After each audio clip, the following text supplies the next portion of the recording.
কোনো মেয়ে যদি মাথার চুল কিংবা কান ঘাড় গলা এগুলো যদি খুলে এগুলো যদি বের করে বাসার বাইরে বের হয় কিংবা কোনো দূর রকমের আত্মীয় স্বজনের কাছে যায়, তাদের সামনে যায়, তো আল্লাহ পাক রব্বুল আলামিন তার আমল নামায় প্রতি সেকেন্ডের বিনিময়ে একটা একটা করে জিনার গুনাহ লিখবেন।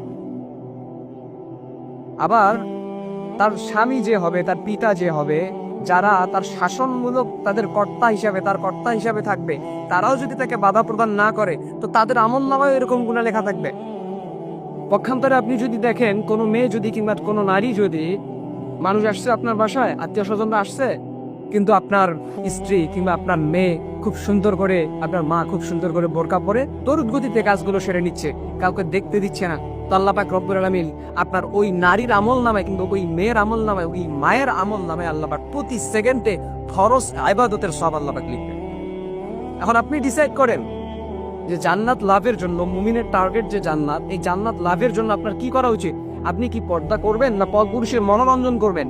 আপনি আপনার স্ত্রীকে শাসন করবেন, আপনি আপনার মেয়েকে শাসন করবেন, আপনার মাকে শাসন করবেন, না কি করবেন সেটা আপনার উপর ডিসাইড করবে। এখন আপনি কি চান? আসলে আল্লাহ পাক আপনাকে কি জন্য পাঠিয়েছেন? মানুষের মধ্যে থেকে সবচেয়ে সুন্দর জাতি করে আল্লাহ পাঠিয়েছেন মেয়ে জাতিকে।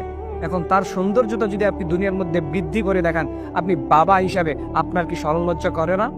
আপনি ভাই হিসাবে আপনার শরম লজ্জা করে না? আপনি স্বামী হিসাবে আপনার কি লজ্জাবোধ নাই? আপনার কি লজ্জা করে না যে আপনার স্ত্রী বেপর্দা ভাবে, আপনার স্ত্রী এই খোলা চুলে, আপনার স্ত্রী সুন্দর করে সেজে গুজে মার্কেটে যাচ্ছে, শপিং মলে যাচ্ছে, এরপরে বাসার বাইরে ঘুরতেছে, ভালো ভালো দূর সম্পর্কের আত্মীয় স্বজনদের সামনে যাচ্ছে? আপনার কি লজ্জাবোধ নাই ভাই? আল্লাহ পাক কি আপনাকে লজ্জাশীলতা দেন নাই? তো জন্য মুমিনদের টার্গেট হচ্ছে জান্নাত।